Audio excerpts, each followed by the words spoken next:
This video was recorded in front of a live virtual audience.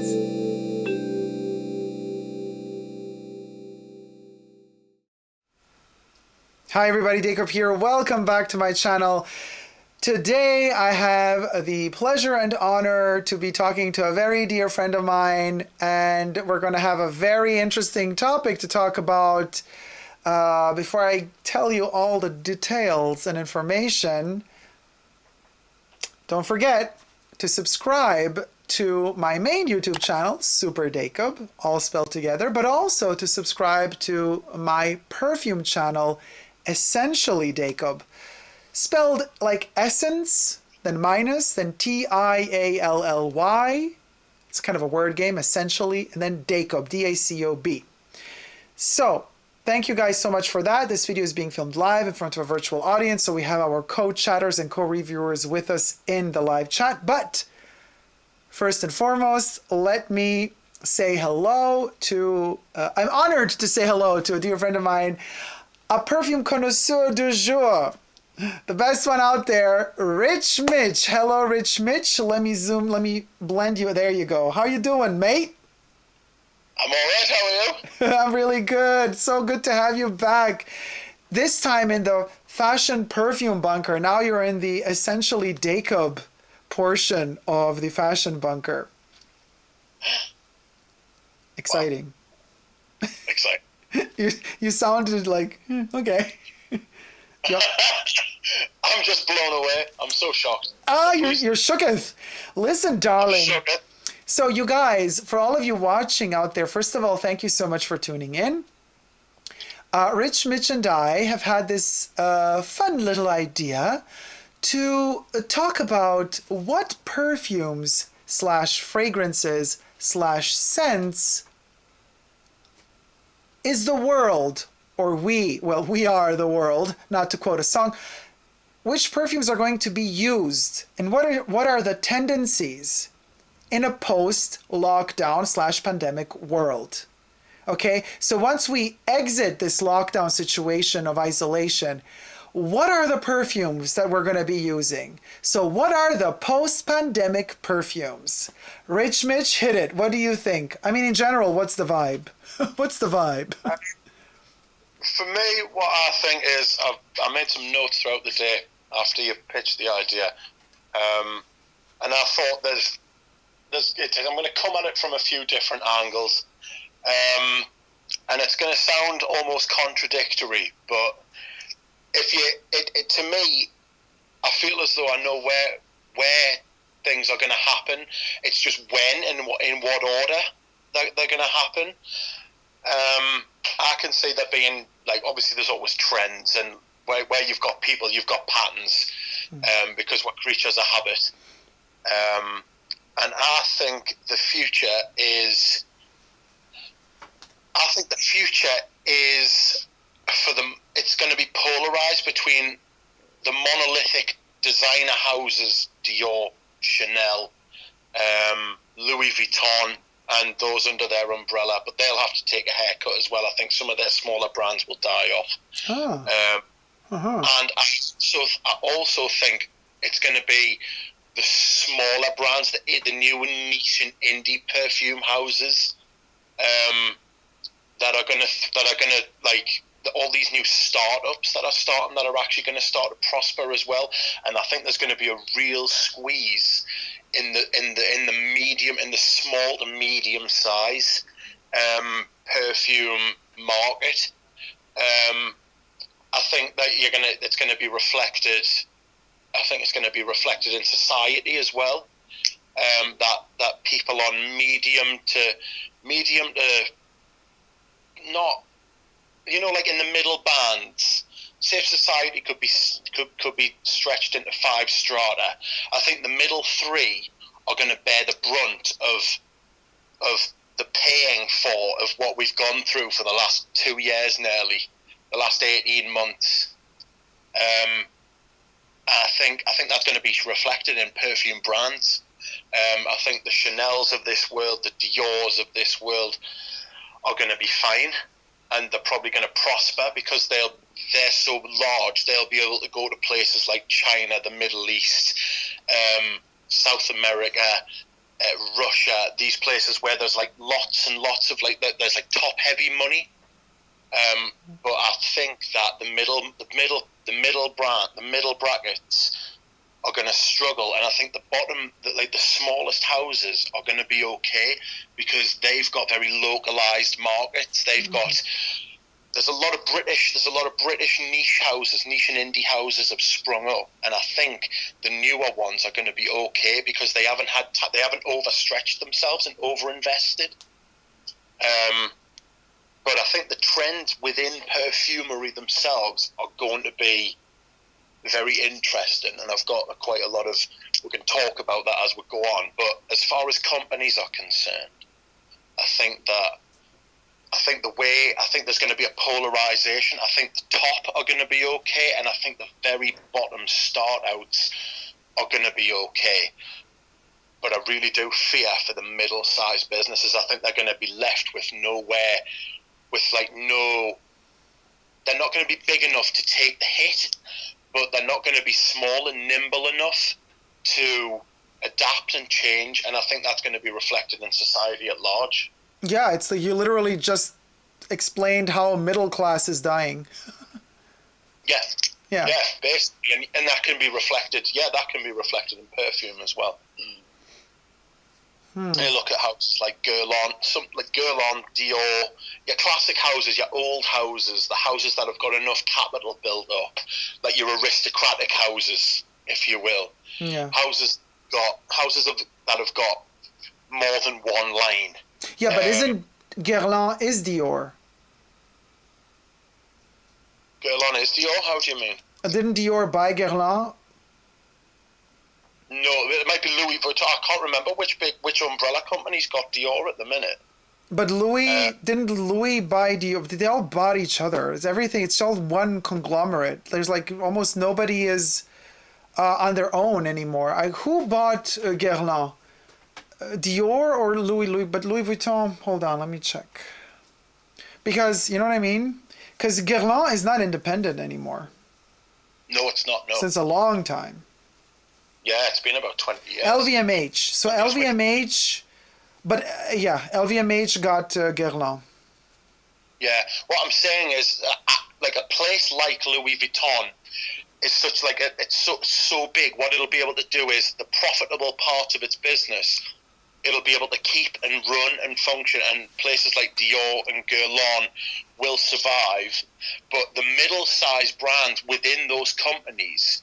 Those large companies will have to make decisions about which brands are making money and which ones aren't, and their shoulders are broad enough to be able to say, MFK makes a lot of money because of a certain amount of perfumes, but we'll take MFK as an example. MFK isn't world renowned as it hasn't got 100 years of history behind it like Guerlain or Chanel, or 70 years of history like Dior. So MFK, they could say, well, you're expendable. We'll either sell you back to Francis Coeur de Jean, or we'll just let you go under.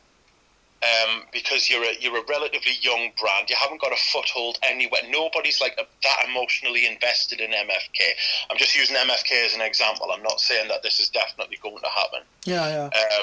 But I feel that it's either the new growth that'll survive, or the really old companies that have some sort of brand loyalty and brand history behind them. That they'll be the ones that'll be able to go into the new century that we're in, or the new millennium, I should say. And I can see those companies still being around in 100 years' time. Whereas if you look around, there aren't that many other companies like Tom Ford. Can you really see Tom Ford surviving after Tom Ford dies? I'm not so sure. I mean, you're a very kind person. I'm less patient and kind.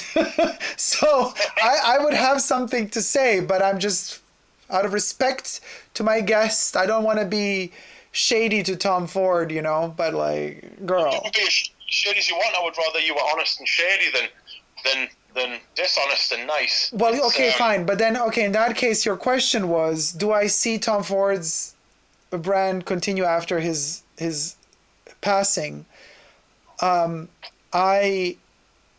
the love of me, I don't know why it's even working today. This is my shady thing, because there's nothing about that brand today that speaks to me. Okay, I'm just somebody else is going to be totally in love with it, but his perfumes are overrated, overpriced. They don't smell good to me. His fashion is kind of snobby in a way that it just delivers that wants to be something hyper this, hyper that, super classy, super high end, defying logic of when to show a collection, to not show necessarily during fashion weeks, but whenever he's ready, whenever he's good and ready. That whole, it's just so stiff.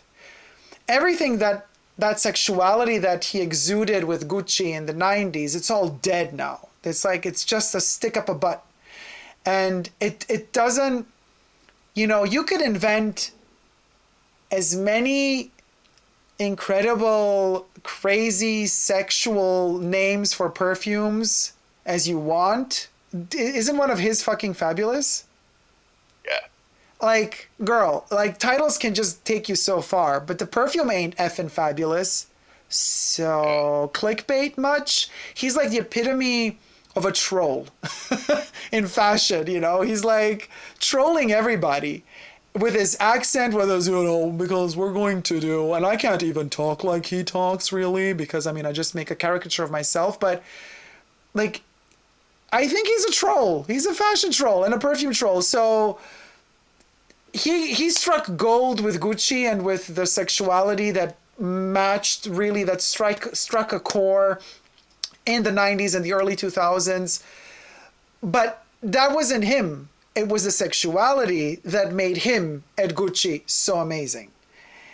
And now the proof is in the pudding, because what we have now is like, yeah, I get it. Some people might love what he does, and they might love that whole corporate business type of fashion that he does, but that's like so typical America, isn't it? This, we live for money. We live for making money. So the fashion has to reflect our ability to make money. So for America, good fashion is what reflects a good money maker. While in Europe, good fashion has nothing to do with money. It costs a lot, but it's flamboyant. It's a dream. Fashion in Europe is fantasy. It's dreaming. It's soaring through the sky to places that make absolutely no sense. But America, good fashion, sober, business. Diane von Furstenberg, the tie-up, dress skirt for women to work. Donna Karan, the businesswoman. Even Halston, he his clothes, the genius that he is, for business. Ralph Lauren, the fake aristocratic American chic, which comes from money. Everything in America that is fashion, that is deemed good fashion, is deemed money-making. The person who wears that fashion is a money maker and has to show that they are business and corporate savvy, which is something that really irks me. But that's America, okay? Now we're like veering totally off topic. Sorry about that, but you asked. So I'll tell you why it's not veering off topic, right? Oh, tell me, please do. Rein it back in. The title of the video and the vibe of the video is Perfumes in a Post-Pandemic World, and what you've just described is Tom Ford at Gucci 25 years ago. He went to Yves Saint Laurent. Yves Saint Laurent didn't like him at Yves Saint Laurent. American, French, like provincial, that whole provincial, like vibe, like attitude. Wait, sorry that I interrupted you. Oh my God, I got an epiphany. You said provincial, and you said it provincial, and then I thought Balenciaga. Provinciaga? Ah? Write it down. Write it down, you guys. Provinciaga. That's a good one. Sorry for interrupting. It just epiphany. No, it's fine. What I'm saying is Tom Ford, those brands that have been successful but haven't been able to push up to the levels of Chanel, Dior and Guerlain, they are going to die back, because I think the pandemic is going to be like one of these moments, like the First World War. And we'll come back to the First World War as well. The First World War, the Second World War, the 9/11, these sorts of like moments in time where you can see there was a before the pandemic and there was an after the pandemic. And there's going to be a massive contrast. So when you say Tom Ford was, I think it's going to be very distasteful soon, because the level of like Tom Ford's fashion is going to go out of fashion. Yeah. That sort of full on, in your face, aggressive, masculine, and not necessarily heterosexual either, and not necessarily homosexual, but that aggressive sexual nature, that's going to go out of fashion, just in society, I think. Aggressive sexuality and aggressive personalities, I think there's going to be a lot of reining back and a lot of restraint post-pandemic in society, and I think perfumes will start to reflect that. I think something else that's going to happen as well is, I think perfume houses are going to realise, not just perfume houses, but these larger umbrella corporations as well, are going to realise that releasing 10 fragrances a year, 5 fragrances a year, 3 fragrances a year is going to be a bit beyond them, because I think now the narrative in society is going to be sustainability, and perfume is not known for its sustainability. As far you look what happened to Mysore Sandalwood. Yeah. Like perfumery is not known for its sustainable practices. Mm-hmm. And there's going to be a push towards either more sustainable synthetics, or the smaller houses are going to be all natural houses, and they're going to be small. They're going to be small niche and indie houses. Places like Henley Perfumes, places like Matriarch Perfumes, Rogue Perfumery.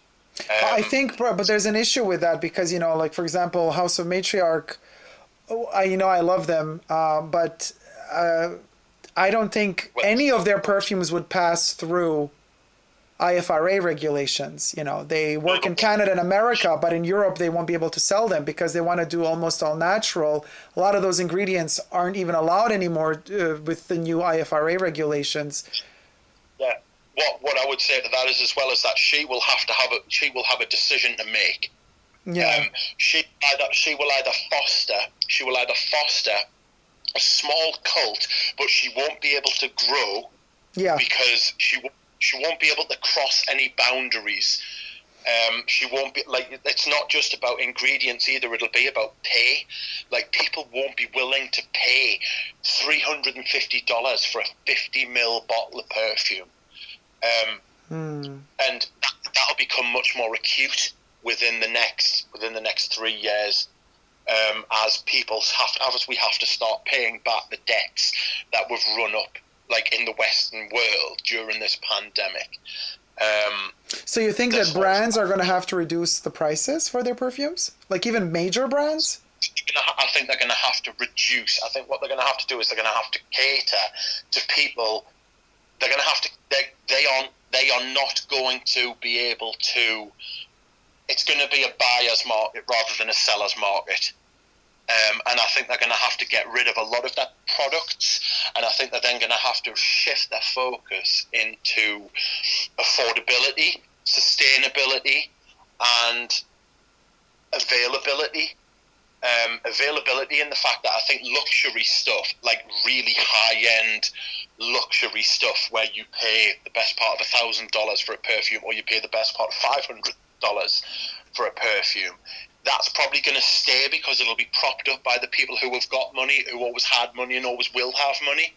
People who are born rich, they live rich, and they die rich. Yeah. That market will stay.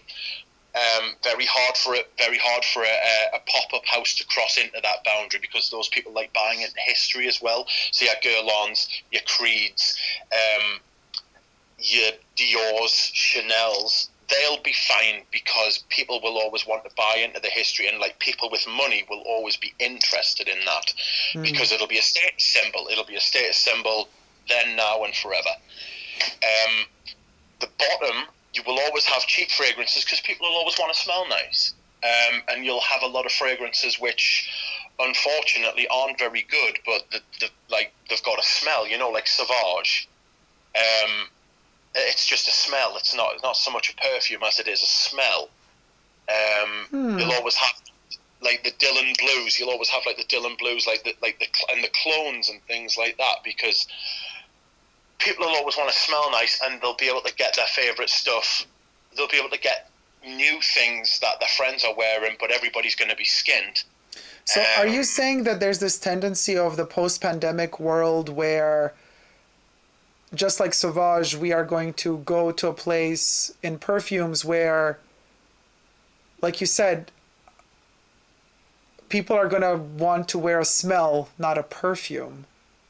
Yes. Because Sauvage already started that trend before the pandemic, already in when did it come out? 2016, 17? 2015. 15. It's a fascinating concept. More smell than perfume. Yeah. And they're going to be cheaper and easier to make. You've got the whole churn culture going on in perfumery at the minute, where you just churn out releases. This is the newest thing. Contradictory to that, which is contradictory to what I just said, because that's quite wasteful. But I think what you'll find is packaging will change as well. You'll have the same bottle from a house, and all they'll do is they'll change the label. I think post-pandemic, there's two ways it could go. This is a slight difference.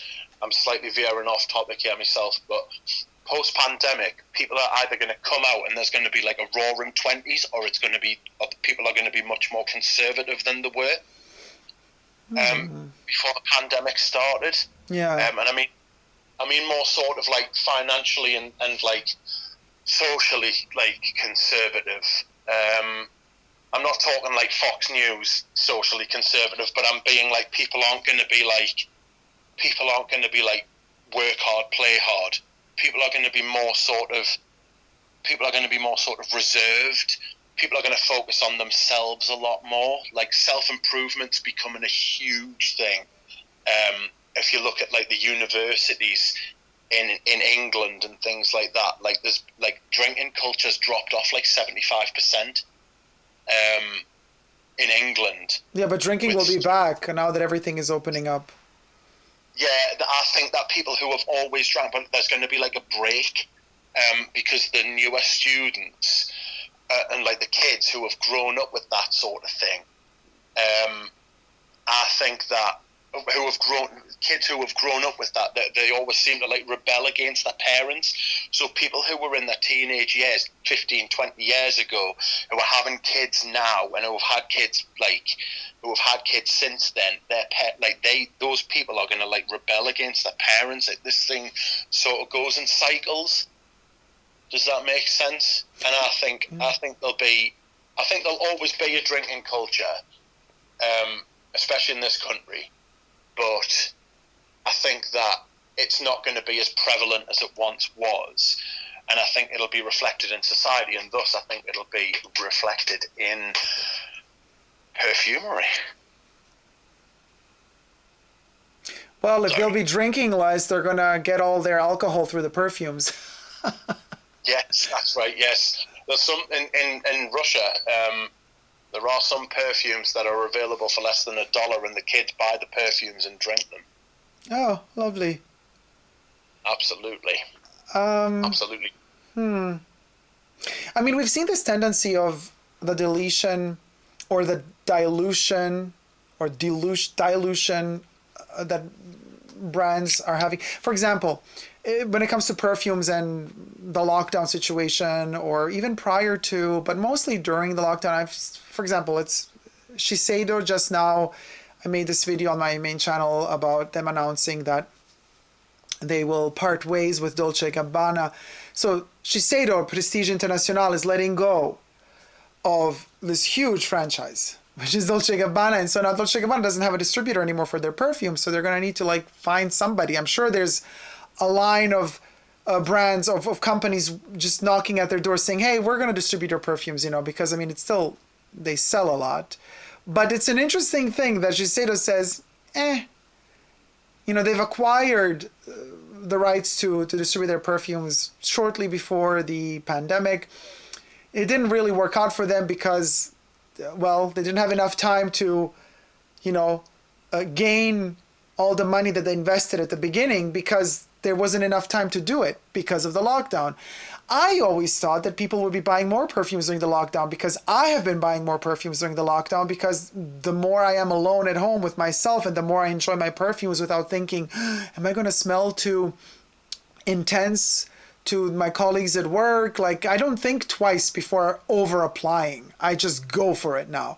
So I'm one of those rare, crazy, kooky people who just love perfumes so much. And I was the lockdown for me was an opportunity to use even more perfumes. But apparently, the rest of the world, the majority of the world, purchased way less perfumes because they didn't need to go out. They didn't go out on dates because people see perfume as, or saw perfumes as something that you only wear to go out on dates. And if you wear it to the office, and that's why the whole, I think, marketing strategy, and that's why all the perfumes started getting watered down, because it was like all of a sudden this culture of no more smoking indoors, everything has to be aseptic, be very silent, don't talk too loud in the office. Sure, these are all politeness things, but then even perfume, nobody's supposed to smell you. It's offensive if somebody smells your fragrance on you. So office fragrances were developed that have no smell at all, that have no character at all. And this whole society crazy with work, these workaholics, this capitalism of like sell your soul to the corporate world and just work 7 days a week, never have a free day, never question authority, always be the slave to the system, accepting that system. Part of accepting that system is also accepting the fact that you're not allowed to have your own character. You're not allowed to have your own individuality. Hence, you are not allowed to have a perfume that underlines that character because you're not allowed to have a character. So why would you have a perfume that underlines that character? So strong perfumes automatically have been toned down more and more and more. And we are in a place now where I feel like it's just like you said, it's watered down to a point, like it's just a smell, it's not even a perfume anymore. And most of these brands just work now, and even the Dior's and all of them just work in this direction. Like, okay, well, for now, you know what? The new perfumes are released. They got to smell good in the opening notes. And they are only allowed to smell for 20 minutes. When you spray them on at home, you feel good with yourself as you're exiting the house, going to work. By the time you come to work, nobody is allowed to smell the perfume on you because it's considered, in bad taste, offensive to your colleagues because, is it office friendly? Is this perfume office friendly? I'm like, if you gotta ask me if this perfume is office friendly, you should not be buying a perfume to begin with.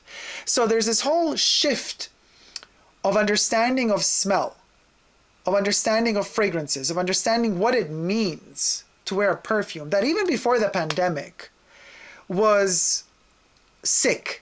It was already dying out. The art of perfumery was dying out. We see it because all of these brands have just started discontinuing the splash bottles. We're at a point where very few companies still sell splash bottles, unless it's not a pure perfume, the extracts. But, every perfume in the 80s and 90s, 70s was, first of all, in the past, everything was splash. There was no spray. Then slowly the sprayers started kicking in, and then there was equal pair, and then less and less splash, and now it's all about the spray, and it has to be quick. You have to smell it immediately, and so the brands also invest less money because they don't have to really develop good dry downs.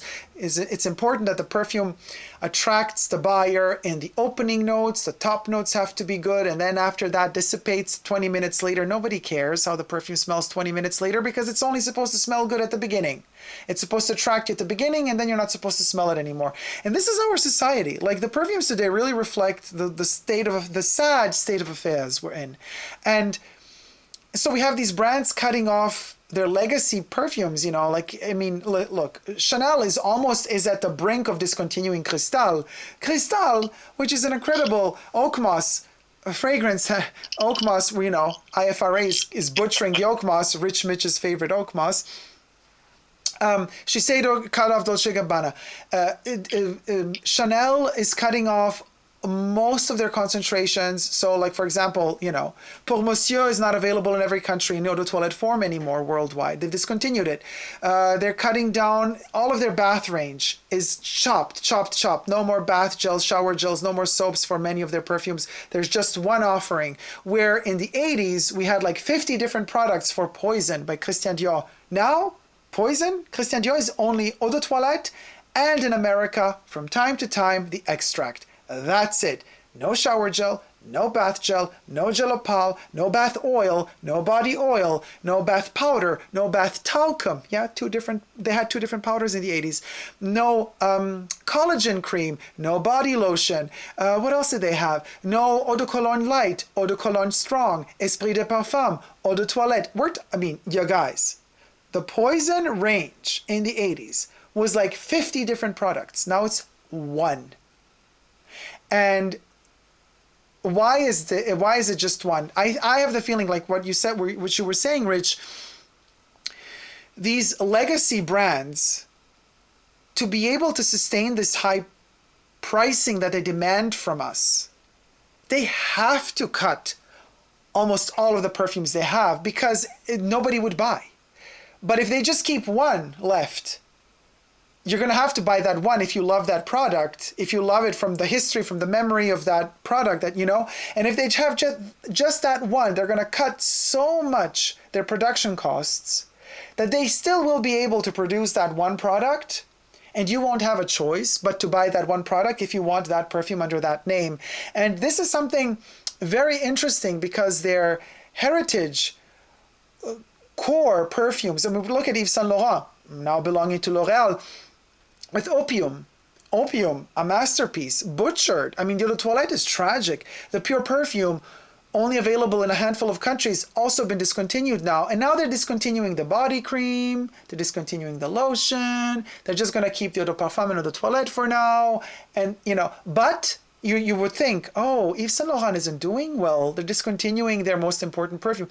No, they're doing great. They're introducing 50 new flankers every year. They're introducing their Le Vestiaire de Parfum, niche version of Yves Saint Laurent fragrances every year. Same with Dior. Dior is discontinuing their mythological creatures like Poison, Midnight Poison, gone. But we get 10 new Maison Dior perfumes a year. So they're churning out stuff that nobody cares for, because they're now at like 35 or 32 Maison Dior fragrances, but then they chop them off. They're like, yeah, here, drop this. How does it sell? Not so well. It doesn't matter. We're going to introduce another one.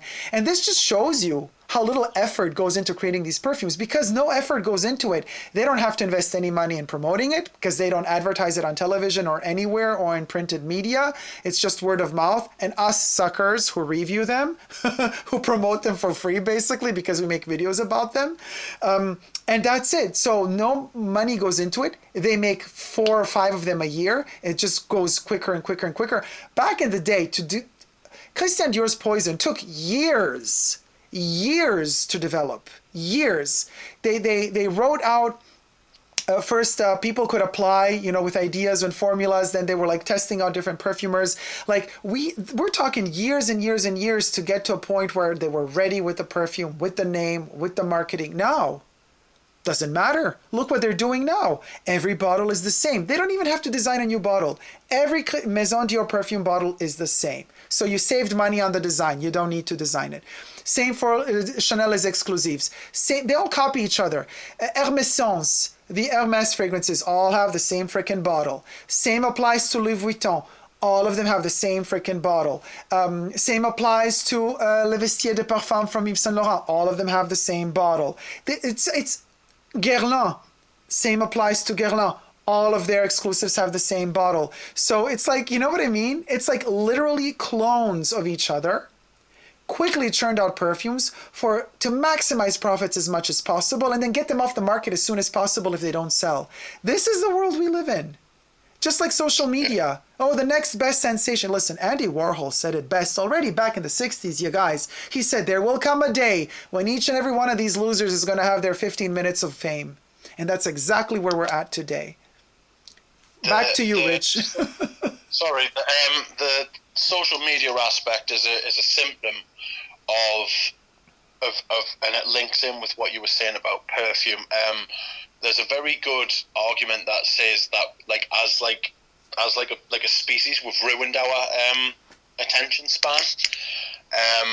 Our attention span now is the Twitter attention span, which has something like a maximum of 280 characters per tweet. Yeah. And it's TikTok, which is like a 1-minute video. It's all these tiny little nuggets of information which hijack the brain, which hijack the functions and the way the brain works, and it works on short-term memory, and it's about dopamine hits as well. So when you say that the first 20 minutes of a perfume is all that matters, I would say that you're being very generous, and that it's probably the first minute, if that. People want an initial impression, and then this is why so many mistakes get made in with purchasing. With it's the illusion of choice. A lot of people are very, very wasteful of their money. Oh, very wasteful, very wasteful. Yeah, but they're very wasteful. But at the same time, at the same time, they're such douchebags. Sorry, people out there, but you are, because you're very wasteful with your money. But then you come home, you realize, oh, I don't like this. Oh no, they tricked me. Nobody tricked you, boo. You tricked yourself. This is my problem. That these people that you spend the money, and you're like, oh, I didn't know any better. Well, learn from your mistakes. People keep making the same mistakes. It's so irritating. Yeah, there is a very short attention span, and it's a couple of generations now. This isn't the latest generation isn't the first one. It's been common. These things don't happen overnight, but people's attention spans, people have wanted short, sharp shock. It comes from, I'll tell you where it would have come from. It started with the 24-hour news cycle.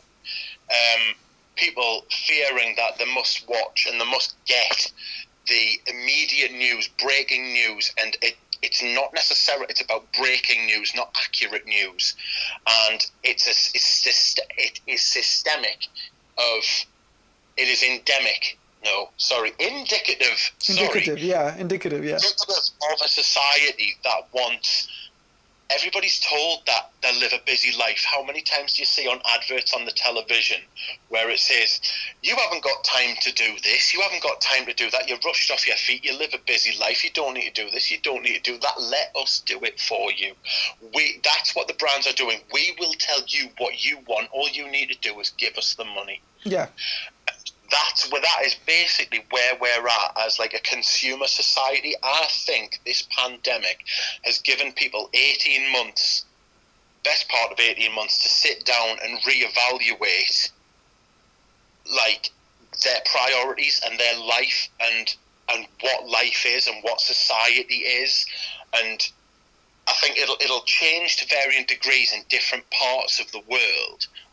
But it will change. Change is coming. There will be, in 20 years' time, we will look back at this time and realise there was a time before the pandemic and there was a time after the pandemic.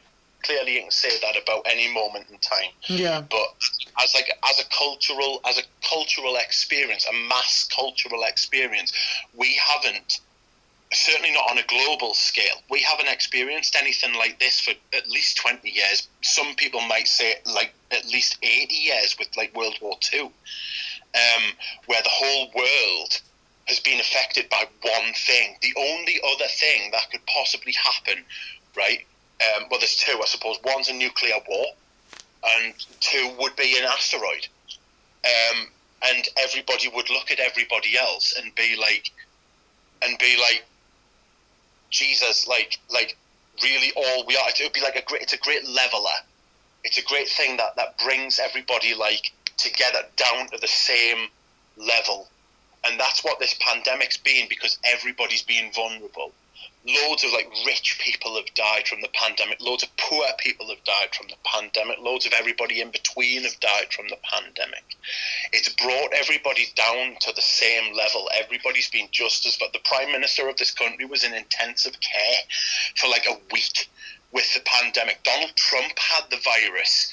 Do you know what I mean? Everybody, like anybody. Did he though? Did he though? I'm not so sure. Look, when that day when he was on the White House, when he was on the White House balcony, he looked in a pretty bad way. He looks in a pretty bad way from where I was standing. Mind you, he's not. I mean, all you've got to do is look at the size of him. He's not a well man. He's got common heart disease anyway, so he's at risk of it. But everybody was at risk of it. It's been a great level. To bring it back to perfume, right? You've got to look at like the green agenda as well. People are going to be looking for sustainability. You know, like greenwashing. Do you know what greenwashing is? I'm sure you do. Yeah. Greenwashing. Everybody's greenwashing at the minute, and the brands like Dior and Chanel and Guerlain and all the like Louis Vuitton and Procter and Gamble and all these huge companies are going to be, and Shell. I saw an advert for Shell Petroleum the other day where they were like, oh, we're creating like the fuels of the future. We're going to be green. No, mate, you dig oil out of the ground. You are not one of the green companies of the future. That's like, it's obscene. It's insulting to think that I would even believe a word of that. But everybody's green. Everybody's like on the green kick at the minute. And that's something to look for. As this decade, as the 20s go on, we'll now call it the 20s, this decade has gone off to a stuttering start. But the economic damage that's been done will come back. We will like come back from it. It's just how we come back, and there's going to be, as lockdown ends and as things like sort of get back to quote unquote normal, you're going to see large economic growth, which makes me think that there's a possibility of it being the roaring 20s, and we could over the next 5 to 10 years have a roaring 20s, but then it's literally going to be like the 1920s again, because after you have like an expansion like that, there will be a crash. And if we're not careful, we're going to repeat the cycle after the Spanish flu from the 1900s, when there was the First World War, which you could equate the First World War to the economic crash from 2008, and then the pandemic that came after that was the Spanish flu. Well, now we're in a pandemic now. And then after that came the roaring 20s, and that's where we are now. Then after that, in 1929, there was the great economic crash again. And then there was depression, then there was war, and then after there was a war, there was peace again. And if we're not careful, we're going to repeat that cycle in a society. But the other good part, I mean, that's a pretty bleak picture, but the silver lining part of that was if you think back to all the 20s, if you think back to all the perfumes that came out in the 20s, then you've got stuff like Cuir de Russie, number 5, Chypre by Francois Coty. You've got all these like iconic perfumes. We could be in for an iconic decade, but if we're not careful, we could repeat the mistakes of the past. Well, with the difference, I mean, there cannot be another world war, because now with all the nuclear power that exists, if we do start another world war, it will be the last, because there will be no more world left after a nuclear war. So, I know that people are in power are very well aware of that, but there's also other theories that state that, you know, the Second World War never ended. It's still going on. There's other theories, but when it comes to, I think, when it comes to this big leveler that you spoke about, you know, this pandemic bringing us all on the same level, you also said something else. You said, but the rich are going to remain rich. The rich people that come from money are still going to be in money, and they're still going to want to buy their Diors and their Chanels, right? And I want to add something more to that. I want to add that, well, you know, it's always the rich that crave to maintain power that are going to keep manipulating the people who don't have the money. So there was this something, again, Twitter. Somebody posted, I don't know, some guy. I don't know if he stole it from somewhere else, because Twitter is all about, you know, you don't know who's the author of anything anymore. But anyway, so this one person said, a great example of a rich and working class and immigrants. You know, we have this kind of pointing fingers, which is something Hitler also did. Pointing fingers at, like, oh, look, you know, economical problems. Yeah, it's the Jews. No, it's not, boo. You're just pointing a finger at someone because you want to detract from your issues. And this is what the rich do. So what's going to happen is you're going to have this example that they made. I'm going to be off by a couple of numbers, but the gist is this. You got 100 cookies on the table.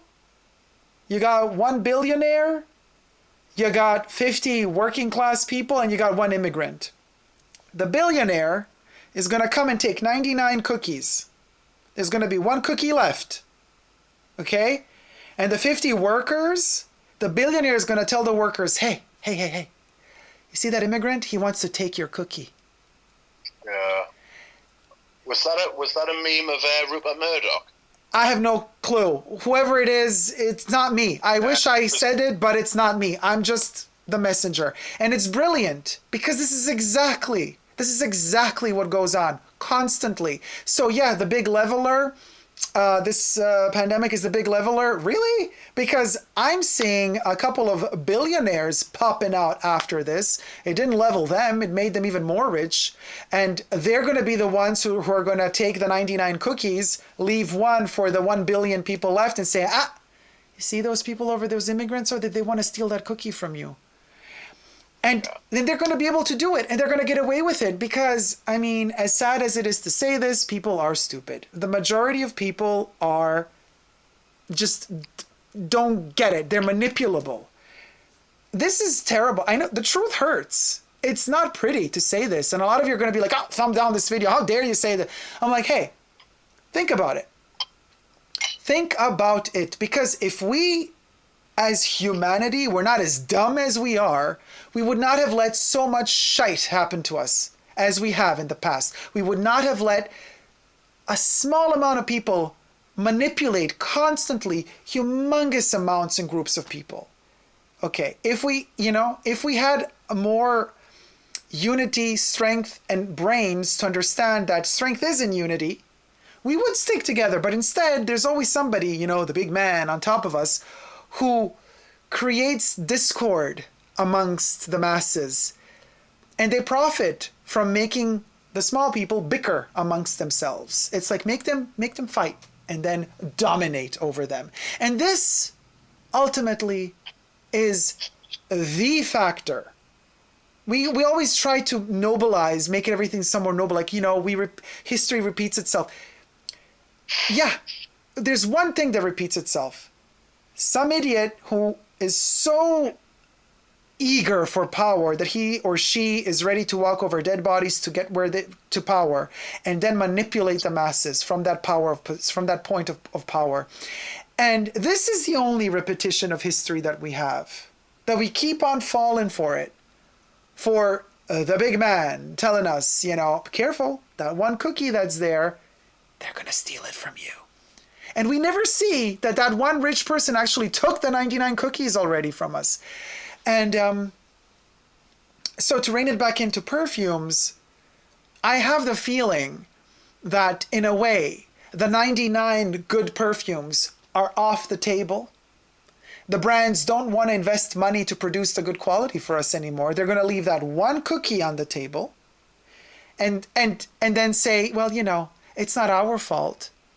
They're going to point fingers at IFRA. They're going to point fingers at the pandemic. They're going to point fingers at economical crises, this and that. When in reality, all they're really doing is trying to sell us that 1 cookie, also poorly made, for a lot of money, and not give us the actual quality that we are kind of used to. Maybe we're spoiled as well, but hey, it's those same brands that gave us the better perfumes in the past. Now all of a sudden they can't anymore? I don't think they can't. They don't want to, because they're maximizing their profits. That's all it's about. They're not going to tell it to you. They're never going to tell it to your face, because they're always going to find other excuses. Haven't you noticed You just mentioned this before. You said, oh, the packaging, they're going to minimize the packaging, change the packaging. I have the feeling the packaging is getting more and more and more and more. And the product is getting less and less and less. And the Brits, luxury in Great Britain in particular, very shrewd. You buy, I don't know, a pin, a perfume, whatever. And the perfume is in a box. The box is in a box. The box is in another box. It's wrapped up with a bow. The bow comes from another box. It comes in a bag. The bag gets a bow. Like fluff that costs nothing but makes the product cost much more. Then you open. It's like the babushkas or those little matryoshkas, or what are they called, the Russian dolls. You keep opening, and in the middle there's like almost nothing left, but you paid a lot of money for fluff. And the same applies to perfumes today. You're paying a lot of money for fluff. It's so difficult to find a new release today where you say, oh wow, somebody actually put effort into this. And I think that's going to be the post-pandemic time. We're going to be, a handful of us are going to be running after the quality, and we won't be finding it for the most part. And we're going to be resorting to, I'm seeing it in the chats. I'm reading kind of the chats a little bit as I go along, talking with you. People are saying, oh, I'm sticking to vintage. Yeah, this is going to be a huge market. I do believe that the post-pandemic way of being woke is also about, sustainability. Yeah, sure. This greenwashing is happening already. It's been happening even before the pandemic. But for the consumers, all the followers of Greta Thunberg, it's going to be about buying vintage, buying used. You can't go more sustainable than buying somebody else's trash, because then it's not trash anymore. You're using it. So somebody selling their 30-year-old perfume left over from grandma's closet, you're going to buy that because it's still going to be cheaper than the same perfume reformulated, offered by the same brand at triple the cost, but like 10 times less the quality. So it's like, how stupid can the consumer get? Like, when are we gonna really wake up and smell the coffee and be like, no, I ain't gonna do this no more? Like, this is my biggest frustration, because I keep asking myself, when are we going to realize? Like, when is it enough? Like, when does a human being say, oh, okay, yeah, this is my limit now? I have the feeling like there's no limit. Like we sink so low, and you think you've touched the bottom of the barrel, and all of a sudden that bottom just like slides open and there's another depth right underneath. And you just keep falling and falling, like Alice in Wonderland, when she keeps falling down that hole and those hands are kind of trying to hold her, but then she keeps still sinking more and more and more.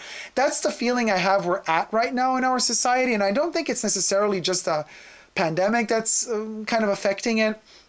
I have the feeling that we've just come to a point where capitalism is at a point where it kills itself. It self-combusts. What are you going to do? What is the aim of capitalism? That one day one person owns everything. That's the goal. That's the goal. And then what? And then you're that one person who bought everything, who bought everybody, who killed everyone, who owns the whole world. And then what? What are you going to do next, boo? Then you're all alone. And then what? And then capitalism dies. There's no other way for capitalism to be extinct but to let it play out in its parasitarian nature that it has, of one ruling over everybody else. And once that happens, that's the end. That's basically the Game of Thrones. That's where it comes to an end. And we're at a point where you see it already happening. LVMH buying Guerlain, Amazon buying out more and more and more. Sunglasses, Luxottica merging with Essilor, now like the biggest lens manufacturer with the biggest glasses manufacturer of the world combined in one. Like, they're all conglomerating. Where's it going to end? It's going to end where one ring to rule them all. Tolkien said it best. And when that ring to rule them all happens, that's the end game, And perfumes are dying out because of this. Because I have the feeling that it's all trickling down to, there's going to be one perfume house, one perfume. I mean, Dior, LVMH, which also has Dior and Guerlain. LVMH buying Patou. POUR fragrances to discontinue Joy just to make Dior Joy. So it's the same thing, but it's, I mean, it's a different perfume. It's a terrible perfume, but you know what I mean? It's like, oh, okay, I'm buying up everything and I'm making it my own. And I'm going to offer you one product at the end of the day, and that's all you're going to get. And I think with perfumes, we're seeing the death of perfumery as we know it. And I mean, this little niche pop-up brands or whatever is starting here and there, they're going to be very short-lived.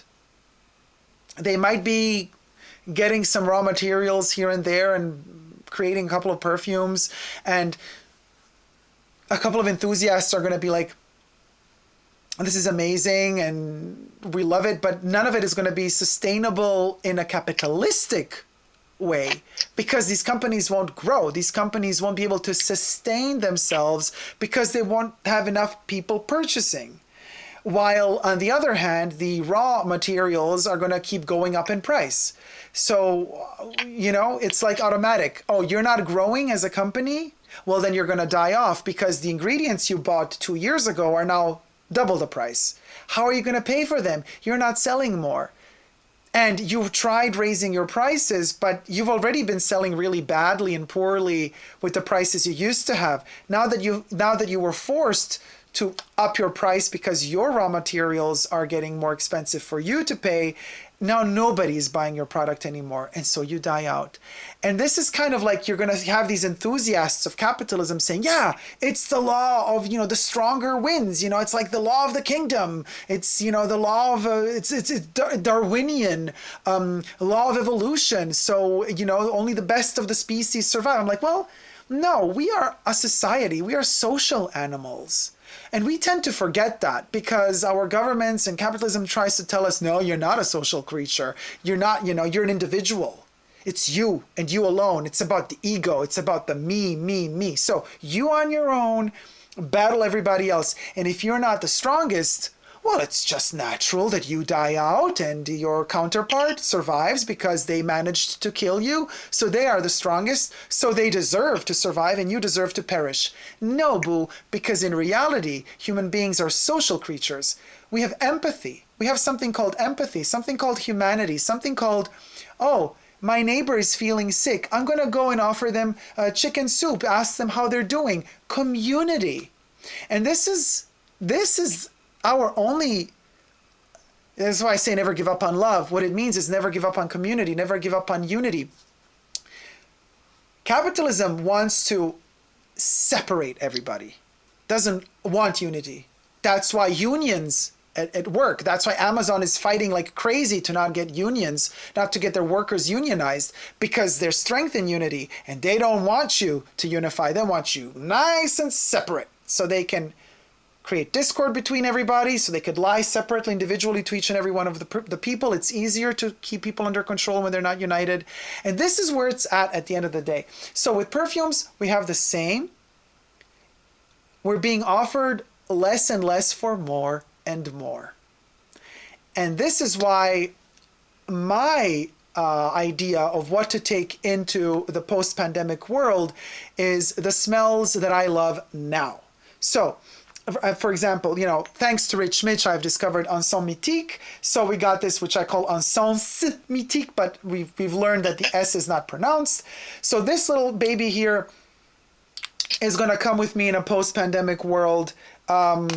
Believe it or not, Chanel number 22, the vintager, the better. Check out the color of this juice, is going to come with me in a post-pandemic world. I've prepared these two. In particular, Chanel number 5 is going to come with me. Joy by Jean Patou, not by Dior, is going to come with me. Opium, the vintage version, the pure perfume, is going to come with me. Like, I'm going to be stubborn, and I'm going to have my stinky old perfumes that really fill up the room, go with me wherever I go. And whenever people tell me, you're being a little bit offensive now because like your smell is a bit too penetrating, I'm going to say like, that's exactly what the system taught you to say.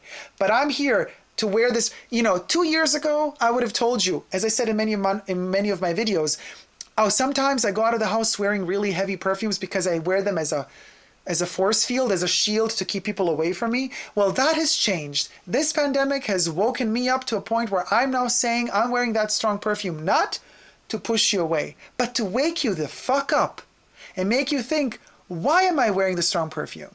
I'm wearing it because I'm trying to make you realize that actually, character, strength of character, don't be afraid to show it. Don't be afraid to be who you are. That's the only hope we have to survive as humans, is to acknowledge each other's presence, not to cancel each other out. Also typical for social media, cancel culture. Typical just like with perfumes. Don't smell a perfume. If you smell a perfume, it's offensive.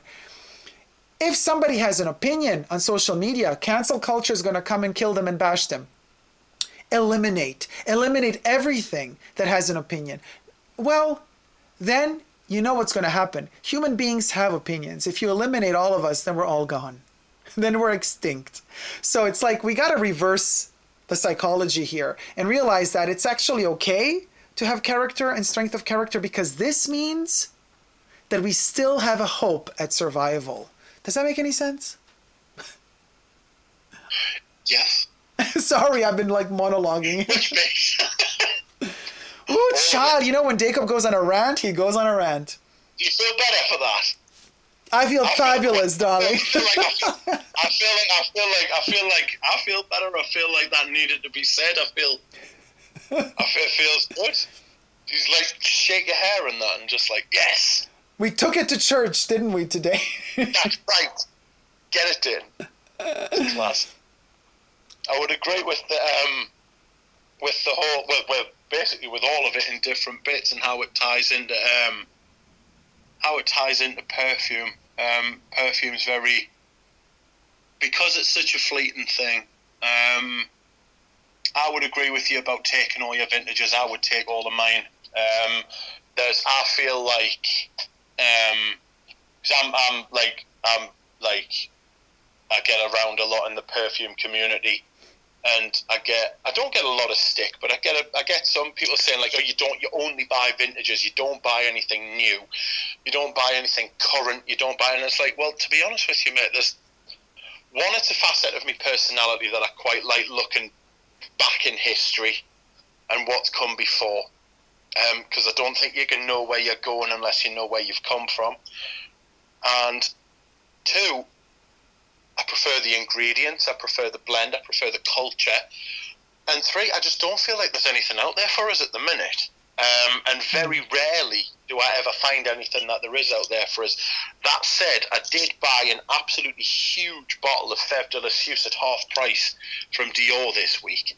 I got one of the big, the big splash bottles? Yeah. You'll be pleased to learn I got one of the big 450ml splash bottles for half price because the box had been damaged. What? That gave us at 220 quid, the same price as a 125ml bottle. Wait, which one? Which perfume? Do you know Fève de la Suisse? Yes. So wait, so you got 450 splash. Wow.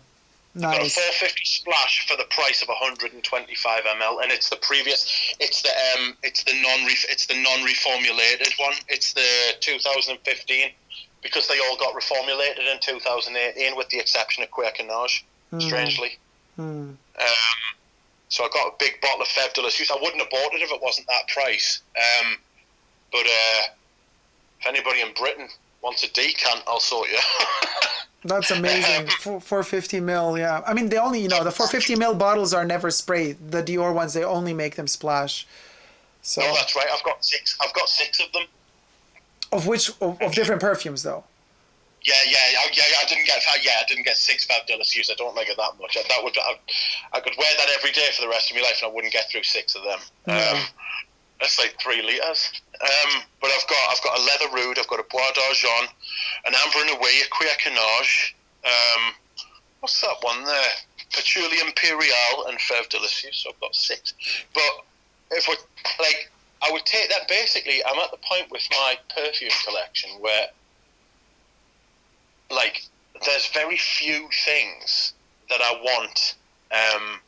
I'll tell you something else as well. You made the point. Just while I remember, you made the point about how people are getting less for more. these days. Yeah. Over the course of the pandemic, right, shipping costs have gone through the roof.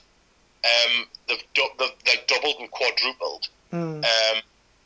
So I tried to buy a perfume off one of my friends in America, and to ship it from Miami, Florida, to me in Newcastle, England, was going to cost $254. Yeah, it's insane. One perfume. So the distribution costs, everybody's getting their claws in. Everybody's taking a piece of everyone else's pie. Everyone's like, it's like everybody's clamoring for everybody else's stuff. If somebody, it's like you were saying, parasitic. There seems to be like, if somebody sees something that someone else has got, they want some of that. It's like, oh, you want a perfume move? If you want this moved from what A to B, I'll do that for you, but it'll cost you $250. It's so for that sort of reason, I don't want to pay like Amazon. I don't buy off Amazon. I don't have Amazon. I really don't have anything by way of like modern stuff. I mean, I'm talking to you on like a 3 or 4 year old phone, a smartphone, and it's about as far as I want to go as far as technology is concerned. I've got a couple of little odds and ends, but I haven't got like cryptocurrency's just beyond my sort of remit. It sounds too much like a Ponzi scheme for me, but like I suppose it's a facet of my character that I like looking back. So I agree with you when you're saying some of the perfumes you would have taken, you would take with you into the pandemic. I can't see anything that's been released in the last 4 years, 5 years maybe, that I would possibly want to buy. Like, I keep looking and I keep trying, and the only things that I'm interested in trying are really either really small Indian niche brands who have got like a gimmick, or like these like Guerlains, or but like the Guerlains are always older Guerlains as well. It's for me, it's I think there's going to be a lot of like you say, I think vintage prices are going to start creeping up soon as well, because I think we've been like ahead of the curve on that one. I think like used stuff, it's going to become part of the green chic to get like shabby chic, like to get like used stuff, quality older goods that you can throw together like a few different things, and then all of a sudden you've got an ensemble, whatever that is, like a perfume collection or a wardrobe or like your house, and I think that's going to become a lot more common. But I think as well, there's going to be a this just reminded myself as well of the Dolce and Gabbana quandary. They've got nobody to distribute their perfumes anymore because they've got about 3 perfumes that sell. Yeah, that's true. Like, yeah, exactly. They've got 3 perfumes that sell, but they've got loads of different perfumes. The rest of them just don't shift. Nobody talks about their other perfumes, and the release incest. And to me, that is the first shot of something that is going to happen more and more and more and more and more. I think you'll find a lot of brands like Dolce and Gabbana, good medium to large size brands that have got some perfume stuff on the side from their fashion, and I think they're just going to drop out of the fragrance. They're just going to drop out of fragrances because they're just going to be like, well, this isn't like, we can't get them added. Distribution's going to be a big thing. And I can see a lot of Louis Vuitton saying to like one of the other brands in there, the non-profitable perfume brands in their thing, look, distribution's costing us a fortune. Your perfumes aren't worth us moving to sell. Either get someone else to sell them, or we'll sell the brand off, or just stop making them and concentrate on what's making money. By leveling out, I know what you mean about when you said like you think everything, like when I said everything's going to level out. I mean, maybe the better way of putting it is everybody's going to have to take. You know, like it's a shit sandwich, and everyone's going to have a bite. and there's only going to be some brands that are going to have the stomach for it. And I think, do you know Creed? You know Creed fragrances. I know you don't like them, but Creed fragrances were just bought out by a huge company called BlackRock. And BlackRock, I'm sure if they hadn't been bought by BlackRock, they would have struggled. They're very profitable though because of Aventus. But that BlackRock are going to invest a lot of money into Creed and their fragrances. I think that it's going to take that. I think it's going to take something like that for someone like Dolce & Gabbana. Otherwise, they're just going to have to. They're going to have to take a massive bite of this shit sandwich and just like get rid of loads of their perfumes and just concentrate on selling the one, and like the one EDP and maybe, I don't know, like light blue because that sells loads as well. But like distributors are just going to say, "There's like, right, we'll sell these, we'll move these perfumes for you, but what the hell's like is it really worth your while? Because the distribution costs are going to cost you more than what you're going to make off the perfume. You're going to be selling at a loss, and these things aren't going to go down anytime soon."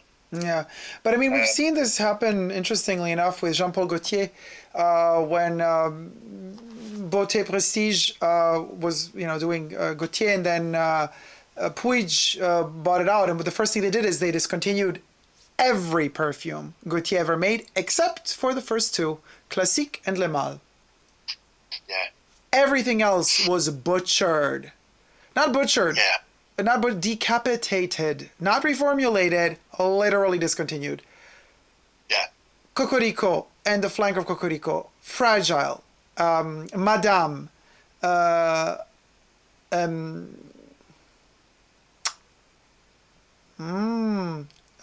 Fleur du Mal. So you're not going to get any help from us yet because I'm not big on Jean-Paul Gaultier. La Fleur du Mal, By the Power of Two. I mean, we're talking everything gone. Squared. That was and left just two. And I was like, well, it's the first two. Terrible, but okay. I mean, I love the first two, but and now they're building on top of that like their own roster because they don't want to pay anybody any rights for anything. So it's the first two. There's going to be a lot of that. A lot of what they call that's what, like Chanel. Do you know what vertically integrated means? Yes. Like a lot of companies are going to go for vertical integration. In-house, that's basically what vertical integration means. Everything's kept in-house. And Chanel has always been vertically integrated. Well, and Chanel always does it the best way. And Chanel already knows that the perfume world is heading towards nuclear meltdown. So they are cutting down all of their offerings to a minimum, to a bare minimum, and they're very clever at doing so because they know exactly what's coming, and they want to dampen the shock, the hit, and all the repercussion that will come with that hit, with that wave of damage. So what they're doing is, we're frustrated now because like, oh no, the soaps are discontinued. Oh no, the bath and beauty range is discontinued. Yeah, well, be lucky that they still at least have the perfume still available because even that is going to go soon. So, in fact, it's the only perfume house that has such a limited offering of fragrances for men and for women. I'm not talking about their niche. People have been begging them since 10, 15 years now. When is the new male perfume coming out? And they're like, no. While... Yeah, blood. Was the last. Apparently, it's going to come out this year. Well, yeah, there's rumors that it's going to come out this year, but I mean, Blue was their last male fragrance. Yeah, the last new standalone fragrance, not a flanker. That's 10 years now. Yeah, over 10 years. And it was a Lua, wasn't it? Blue was the last one. Yeah, but before Blue, it was a Lua. Was the last one, a Lua Pour Homme. Yes. Yeah, so I mean that was like 1997. Yeah, I wanna say. yeah. It was a couple of years after Female Allure came out. Yeah, they've got history of doing that. And then in the early 90s, Egoist and Egoist Platinum, and that's it. So sure, they've had their flankers. Dior only released one male perfume in the 90s. and that was Dune. Yeah, Fahrenheit came out 87, I think. Yeah, and before that there was Jules. Have you ever smelled Jules? Yeah, I have. Yeah, I've got a couple of bottles of the vintage. I've got an 81 bottle and an 87 bottle. Wait, there must have been something else from Dior. Don't think so. Not in the 80s and the 90s. There was Fahrenheit. They did all their flankers, obviously. Wait, so Dune was the only Dior perfume that came out in the 90s for men? Yep, for men, yes. The mad statistic when you consider the amount of perfumes they've released in the last 2 years. Well, but again, the niche part of it, but also it was only Sauvage for men that they released recently. Oh, and then Dior Homme in 2005, right? Dior Homme is amazing. Still love it. Yes. Yes. Yeah, it's fantastic. That's it, huh? Yeah, I mean, think about it. Yeah, that's crazy. But now, like, sure, for women, they kept releasing. Dolce Vita came out in the 90s, didn't it? Yes. Hypnotic Poison came out in the 90s. Oh, there was another one. I'm sure there was another one. Early 90s is Hypnotic Poison. And then Dolce Vita came out soon after that. Tender Poison was maybe... Yeah, Tender Poison was 95. It came out after Cabotine. It, in fact, copies Cabotine. But Tender Poison is a flanker of Poison, isn't it? But then Hypnotic Poison, well, it's its own perfume. I don't see it as a flanker of Poison. But yeah, no, yeah, you're right. Yeah, Dior also didn't overdo it, didn't they? That was before they were bought out by a large conglomerate. And that's the accountants. Accountants shouldn't make perfume. Oh, no, not at all. You're totally right. It's as simple as that, but that's what's driving it. It used to be that perfumer's got 3 years to construct a perfume. Oh, Steven said they brought out Higher. Well, of course. Higher was 2001 or so. So no, that's not 90s. That's 2000s. Yeah. Clean Freak says, what happened to Penhaligon's? In the past 3 years, they must have released over 30 fragrances, if not more. It's just too much. How can anyone get to know anything and appreciate anything? That's a good point. Yeah, it's shotgun. It's like shotgun productivity. Just fire as much as you can. Just like a big wide. I don't want to say a big wide load, but like a big wide like bird, and just see what sticks. The big white load. Oh my God, Rich. A big white load, yes. Don't just fire a shotgun blast and see what, and you've got a better chance of something hitting the target. So that's basically what they're doing. Like I said, perfumers used to get 3 years to make a perfume, and now it's 3 days, 3 weeks, 3 months. Yeah, now it's like nobody cares. Just make it, done. It doesn't sell, who cares? No effort was put into it. We're not going to promote it. We're not going to invest millions in commercials and advertisements. It's either just a flanker or it's one of our niche products. We're just distributing it in our own stores. It's not even going to have distribution globally, whatever. I mean, globally, yes, but not to every shop. It's just our own shops. And, this, it's like... I think we're in a state... I think the whole commercialism and the death of the high street obviously doesn't help. You don't have the high street in America, but what you would call, I don't know, you might have the high street in America. Yeah, there is high street in America. Yeah, but the death, this is like a big thing in Britain at the minute, is the death of the high street, where you used to be able to walk down the front street of almost any town in the country and you would be able to get whatever you needed. Now everything's concentrated in shopping parks, shopping malls, even shopping malls in this country are dying out because of stuff like Amazon, because of and what's going to happen is you're going to get certain brands are going to succeed, and it's going to be the biggest ones, right? It's going to be the biggest ones like Chanel, where you go and you get the shopping experience, but you will have to pay for the shopping experience. A lot.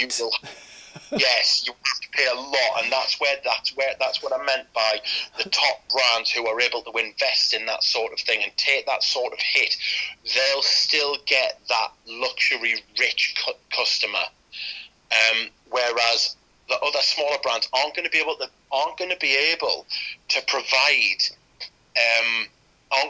provide, don't have the prestige to be able to tempt people to come out and go shop Dolce and Gabbana, right? You're not going to get people to go out and pay as much for Dolce and Gabbana that it would cover the costs of a sales associate and keeping the lights on in the shop and having people walk around, because Dolce and Gabbana haven't got the prestige of a Chanel. That's what I mean by like the top one. And the smaller ones will be able to survive because they'll just send out sample packs in the mail and people will understand that. And you'll have like influencers on YouTube and on Instagram, and they'll say, "Oh, I was sent out some free bottles for review." I really don't like free bottles for review, because why should I pay for it if that reviewer hasn't? But you'll be able to get sample packs in the mail of like a small indie or niche brand, or even pay for sample packs, and people will want to like cheer on the underdog, the small brands, and they'll get like a cultish following, and they'll be able to make a living off that, and they'll be able to drive it. But the brands in the middle will fall through the net. The net will be just wide enough to let the small to medium, and the medium to large fall through, but the small and the large will prosper, I think, and the middle will have to be regrown. I think that the heart will be ripped out of like you said, Shiseido basically telling Dolce and Gabbana to fuck off is basically going to be the story of the next couple of years. Mm-hmm. They're not going to be economically viable, and it's just going to be the small Indian niche houses and the very, very large with capital houses that are going to be able to survive through this. And it's going to be a massive correction. Yeah. That's like a horrible word the markets use, like a correction, but that's what's going to happen. And it's going to be the other brands are going to take their places, and there's going to be new ways of selling, and there's going to be new ways of buying, and there's going to be new ways of buying and selling that will link up with each other, and new patterns will emerge, and you'll see a lot of people creating a lot of wealth who are just in the right place at the right time with the right thing, and twas ever thus. And I think that's where we're heading, and that's what's going to happen. Is it's basically just waiting for it to happen. But as far as perfumes for post-pandemic, I'm just going to continue on what I was doing. Yeah, me too. I'm just going to continue wearing what I was before. And yeah, this is definitely the final act in this drama called The Slow and Inevitable Death of Middle Class. That's what it is. Thank you so much, Rich Mitch. We've been doing it for 1.5 hours. Doing it. I mean, we've been doing it. Thank you so much for doing it with us. Thanks for having me. This was amazing. Thank you so much, Rich Mitch. And thank you for everybody who watched. We didn't get to read most of your comments, guys, but I'm seeing them like flowing, and you've been all writing and enjoying the talk. So, yeah. I'm not going to read through all the comments now, but because there's like so many of them. You know what I mean? Because Jesus says brands like Chanel and Dior will survive. Everything else is slowly going to disappear. Chanel is going to get rid of most of their stuff as well. Aisha says, thanks, guys. That was great. Debbie says, amazing discussion. Thank you both. This was incredible, says Melly. This should be weekly. Jeffrey is sending us a thumbs up. Daniel says, I'm working class, but I live as if I am I am working class, but I live as if I am. So it worries me that everything could go pear-shaped. Daniela says, OMG, Dacob, that sounds like the premise of a Russian novel. It was the best of time. It was the worst of times. Actually, War and Peace. Doesn't War and Peace begin like that? It was the worst of times. No, it was the best of times. It was the worst of times. That's a tale of two cities. Oh, Tale of Two Cities. This is the coolest segment, says Kira. Thank you. Daniel says, magnificent discussion. Lori says, thank you, Rich, Mitch, and Dacob. Well, thank you guys so much for tuning in. And thank you so much, Rich, for joining me in this conversation. I hope that we get to do many more videos like this because it's super fun always to talk to you. And you have such specific and precise and very detailed insight into basically everything. This is what I love when I get to meet people that actually can converse on many different topics, that have so many different points of reference that you can basically jump from one topic to the other and interconnect all of them. This is like, it's food for my brain. So thank you so much, Rich Mitch, because I really appreciate it. I'm like a sponge. I absorb information. Thank you.